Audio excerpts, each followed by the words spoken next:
Magandang araw mga dre. Tayo ngayon ay magluluto ng fried chicken na walang kaarte-arte. Simpleng-simple lang ang mga sangkap nito.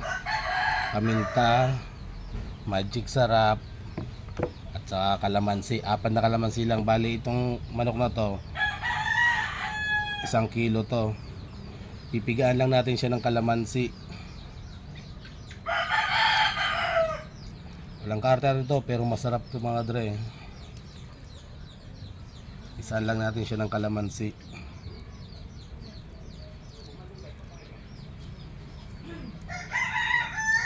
Kayong bahala kung gusto niyo yung medyo maasim-asim, pero sa akin okay na tong 4 na kalamansi, pampabalance lang ng langsa ng manok.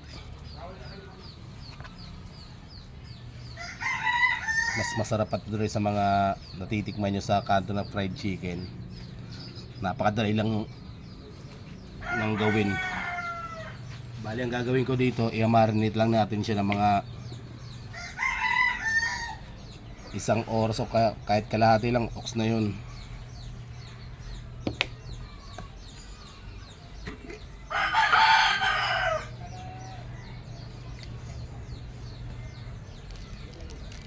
Lagyan na natin ng magic.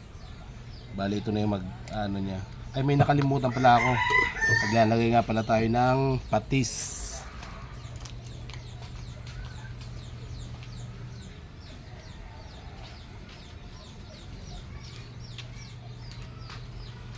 Bali ito yung patis ang magpapalasa sa kanya. Hindi kasi ako gumagamit dito ng ng asin. Mas gusto ko yung lasa ng patis. Nasa inyo na kung gusto nyo maalat, yung sakto lang. Depende, walang tamang timpla. Ngayon halu-haluin lang natin. Ginagawa ko dito para masiguro ko kung nakuha ko yung gusto kong lasa, ay tinitikman ko yung pang-marinate niya. Ayan, okay na, sakto na to. I-marinate lang natin to bago natin mamaya lang natin sa mainit na mantika. Marinate mo lang natin ng kalahating oras lang. So, kasi tanghali na eh. Nagluluto pa ako eh. Marinate lang natin.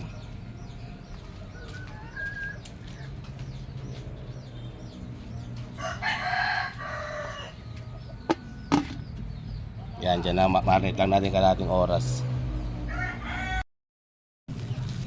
Ngayon mga dre, na-marinate na natin siya ng 30 minutes. Ngayon maglalagay na tayo ng arena. Gagawin ko tong slurry niya. Hindi na ako gamit dito ng breading mix. Mas masarap pa to kaysa gumamit ka ng breading mix. Pwede ka naman gumamit ng all-purpose flour. Depende na sa inyo yan kung ano available sa inyo. Ngayon maglalagay tayo ng arena. Tansyahin nyo lang yung arena nyo kung gaano karami. Tapos after nyan, lalapot yan. Tapos ang magiging natin dyan, pang balance natin tubig. Ngayon adon lang natin siya.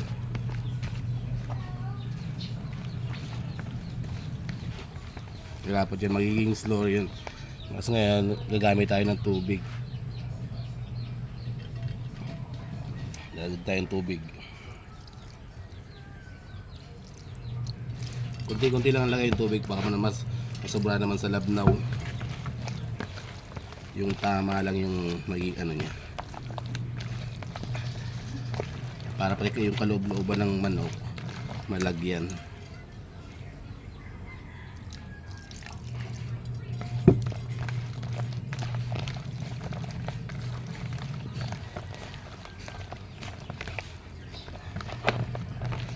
Pag ganyan na yung niya, texture niya, pag na-coat niya na lahat ng chicken, manok, okay na yan. Ganyan lang siya kalapot.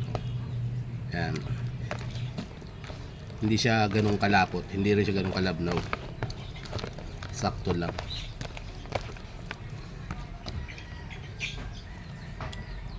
Yan. Mamaya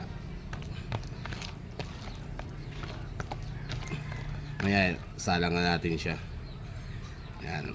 Hayaan na natin siyang kumapit sa chicken. Yan. Tapos salang na tayo.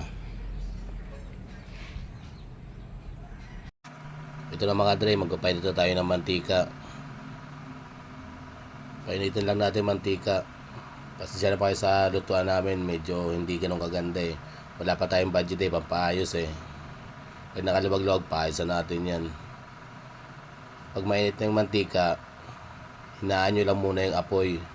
Kasi ako ang niluluto ko ngayon, yung hita, medyo matagal-tagal maluto yan eh. Kasi may mga dugong namumuo dyan sa loob eh.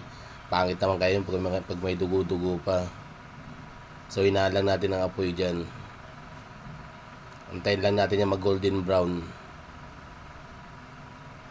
Pag na golden brown na, pwede natin baligtarin dyan. Tapos magdadagdag pa ako dyan ng isa pang manok. Kasi may parang kukulangin yung sinalang ko eh. Yung sinalang ko pala na yan, sakto lang sa panangalian namin.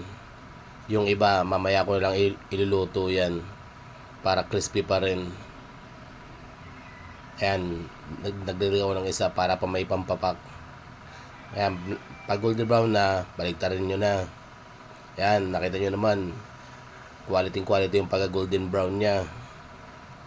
Hinaan nyo lang apoy para hindi naman masunog agad yung manok. Pag golden brown na, okay na yan. Antayin nyo lang na maluto. Tapos balik-baliktarin nyo lang para hindi sunog yung labas at luto rin yung loob.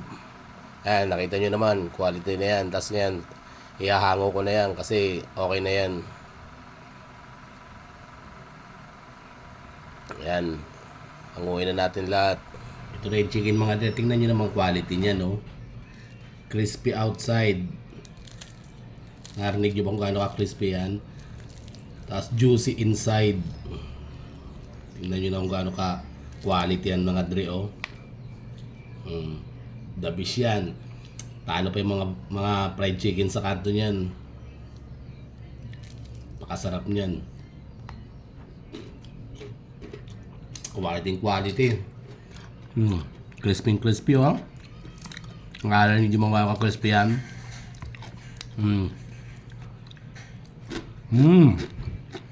Ayan yan. Sobrang crispy, napakasarap.